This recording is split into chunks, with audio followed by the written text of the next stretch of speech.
गेल्या 30 ते 35 दिवसापासून जंतर मंतर या ठिकाणी काँग्रेस जनता पार्टीचं आंदोलन चालू होतं। त्या आंदोलनामध्ये सोनम वांगचुक सर यांनी देखील 25 दिवस अन्नत्याग उपोषण त्या ठिकाणी केलं होतं।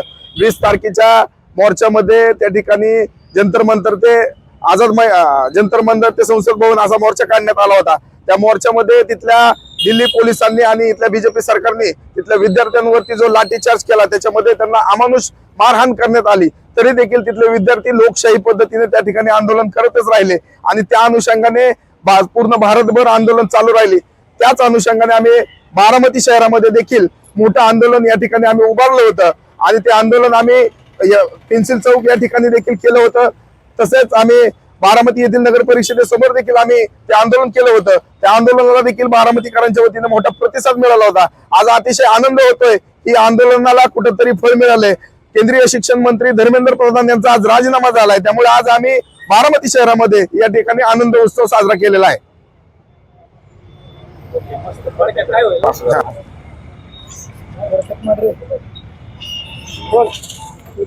आज सरकारचा माज या युवकांनी युवा शक्तीने भारतातल्या माज उतरवलेला आहे। त्यांची खाज नाही अजून जिरली। कारण याच्यासाठी म्हणतोय की धर्मेंद्र प्रधाननी जो राजीनामा दिला, त्या राजीनाम्यामध्ये कुठेही मुलांवर लाठीचार्ज झाला त्याचं त्यांनी खंत व्यक्त केली नाही। जे मुलांनी आत्महत्या केली त्यांच्याबद्दल कुठलीही कृतज्ञता व्यक्त केलेली नाही। त्यामुळे त्याचा फक्त या सत्तेमध्ये असणाऱ्या सत्ताधाऱ्यांचा माज जिरवलेला आहे। आता ही खाज जिरवण्याची जबाबदारी आमच्या भारतातील युवकांवर आहे आणि येणाऱ्या काळात आम्ही ती खाज बी जिरवू आणि या भारतीय लोकशाहीचा हा विजय आहे। फक्त धर्मेंद्र प्रधानचा राजीनामा घेतलेला आहे। अजून अमित शहा लाईन लागणार आहे यांची, कारण की हे सगळे नाकारते, फक्त पदावर बसलेले आणि अन्याय करत आहेत। आणि आता मेलेडी गोड लागत आहे पहिल्या राजीनाम्यामुळे। आधीची मेलेडी कडू होती, आता गोड मेलेडी झालेली। आणि बारामतीकरांच्या वतीने संपूर्ण केंद्रीय मंत्रिमंडळाला मेलेडी चॉकलेट हे कुरिअरनी पाठवण्यात येणार आहे। आता राजीनामा दिला कशी गोड लागते बघा।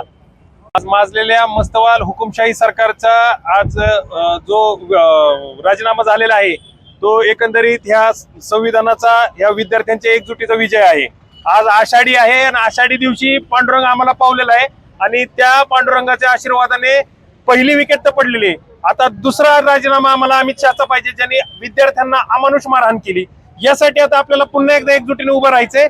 पण तुर्तास आजचा आनंद व्यक्त आम्ही मेलेडी वाटून केलेला आहे। जय हिंद। धर्मेंद्र प्रधानांचा राजीनामा हा मोदींच्या तनशाही वृत्तीचा हा पराभव आहे।